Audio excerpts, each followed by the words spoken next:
As we are about to embark in a pretty interesting segment about recycling. A lot of you at home recycle. Maybe after breakfast you're going to put your recycling outside in the bin, your food scraps. Are you doing this all correctly? We wanted to bring in representatives from SPU and WM, formerly Waste Management, here this morning to walk us through this. Allison Fowler and Pat Kaufman, thanks you both for being here.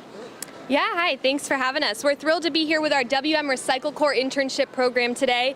These interns go out into our community, they're talking to multifamily properties, they're talking to commercial businesses. They really want to help people recycle right and reduce their waste. All right, so we should set the stage here. These folks are digging through the King 5 trash and the compost and the recycling to make sure we're doing it correctly. This is called an audit, right?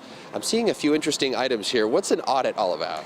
Yeah, so a sustainability audit is not to embarrass or make fun of anyone. It's always to find out what our recommendations are for what goes where and how to help people improve their waste systems so that it's not as confusing. So I'm seeing a lot of this pile of tissues and even a Starbucks bag, an old breakfast sandwich bag. Why are those being pulled out? Yeah, so we're pulling those items out because those are compostable. Any kind of food soiled paper or napkin like that can go in your compost, your food and yard waste bin at your house or at your business. Over here we've got a recycling pile, so cans, plastic bottles, paper and cardboard are always good to go in your recycling. Starbucks cups are recyclable? They are recyclable. If it's clean and it's dry, you can put it loose into your bin and it's recyclable. Wow, okay, I didn't know that. That's going to make a huge difference in my life. Pat, tell us a little bit about SPU's involvement in all this. How do you work with WM? Absolutely. So WM is one of our haulers, one of our collection service providers in the city of Seattle.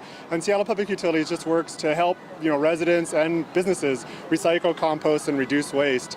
Whether they're at home, at work, on the go, at school, we're really out there to try and help all businesses and everybody recycle and compost as much as they can. What are a couple of tips maybe you through SPU can give us to be better recyclers and composters? Well, we do have the Where Does It Go lookup tool, and it's an online tool. We also have the Recycle It app, so you can have it mobile on your phone, or you can go online and look at the Where Does It Go lookup tool. But some tips generally, as Allison mentioned, it's recycle right. And the main thing is to keep the recyclables clean.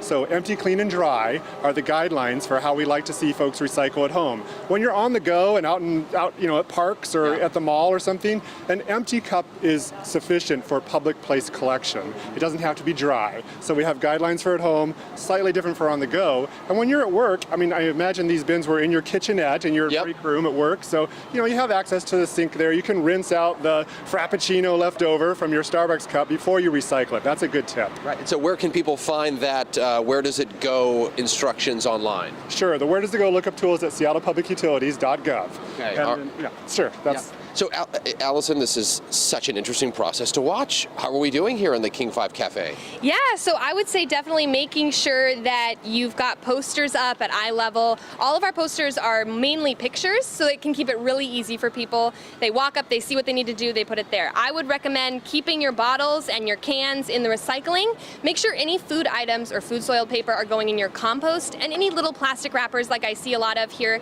can go in the garbage. This one was interesting to me. So this was put in the recycling, and this is not recyclable? I'm so glad you brought this up. Yeah. These can be take-back program items. You look real close. Because it has that traditional recycling symbol on it, but that's no good, you're saying? Yeah, this is from the How to Recycle program. It's a national program for a lot of national brands, and Amazon is part of that. So it says right here in the fine print, store drop-off. So even though the recycle symbol is on here, the indication is that this is actually plastic, like a plastic bag, like a plastic shopping bag, and those are store drop-off items. Those are not allowed, invited to be put into your recycle bin at home. And I'm going to just bring one more up here. Hey, can we put this right here, the blueberry, is that pulled because there's still blueberries in it? Is that why? Because you can still recycle these, exactly. right? In Seattle, this is a recyclable container, okay, but with the blueberries inside, it's got the food waste. So ideally, the person who were done with the blueberries, they would dump the blueberries into the compost and then recycle the container. Shantae, was this you? Was this you, Shantae? You got to dump the blueberries out first. Next time, I'll remember. In the compost. You got to eat them. It's for vitamins and minerals. All right, well, thanks you two. We appreciate it. Waste Management, WM, and SPU helping us to be better recyclers and composters here. A lot of great tips there. Check it out online. We'll send it back to you.